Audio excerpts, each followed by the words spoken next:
నన్ను ధన్యురాలని అందరూ అని ఎవరు చెప్తారు అంటే మరియా. మరియా అంటే ఏ మరియా?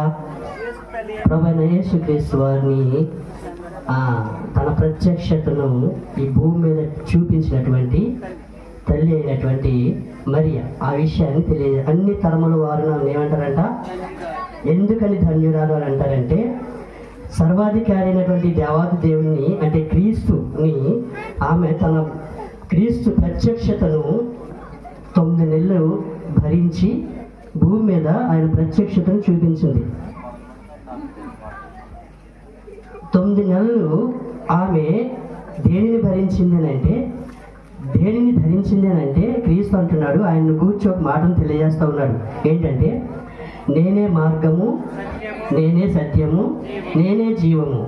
ఆ నేనే మార్గము, సత్యము, జీవాన్ని మరియా తన గర్భములో మానవ రూపాన్ని ధరించేటటువంటి క్రీస్తును 9 నెలలు ధరించి తన ప్రత్యక్షతను మానవాళికి ఒక బహుమానంగా ఆమె ఇచ్చిందని అనుకోవాలి. అంటే దేవుడే మానవ రూపిగా భూలోకానికి వచ్చాడు. తను ఎన్నుకోవడానికి గల కారణం కూడా మరి యొక్క గొప్ప ఆధిక్యత కదా. మరియ తల్లి యొక్క గొప్ప ఆధిక్యతతో ప్రభు అయినటువంటి దేవుడు ఆమె గర్భాన్ని కావాలనుకుని ఆమె బాహ్య రీతి ఏంటి, ఆంతర్య రీతి ఏంటి పరిశీలించినటువంటి దేవుడు తన గర్భాన్ని కావాలనుకున్నాడు. అంటే మరి యొక్క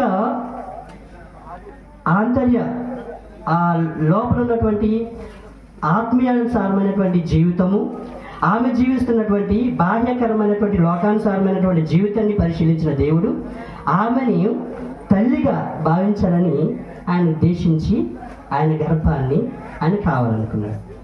నేనేం తెలియజేస్తున్నానంటే ఈ సందర్భంగా అట్లాంటి తల్లులు, యోసేపు లాంటి భర్తలు, తల్లిదండ్రులైనటువంటి వారు ఓకే ఈ క్రిస్మస్ సందర్భాన్ని బట్టి వారు కలిగినటువంటి ఆధిక్యత, లేదా కలిగినటువంటి ఆంతర్య స్థితి, లేదా కలిగినటువంటి ఈ లోకానుసారమైనటువంటి స్థితి ఏదైతే ఉందో దాన్ని కూడా మనం కలిగి ఉంటే ప్రభు ప్రత్యక్షత ఎప్పుడు మనం కనుపరుస్తాం.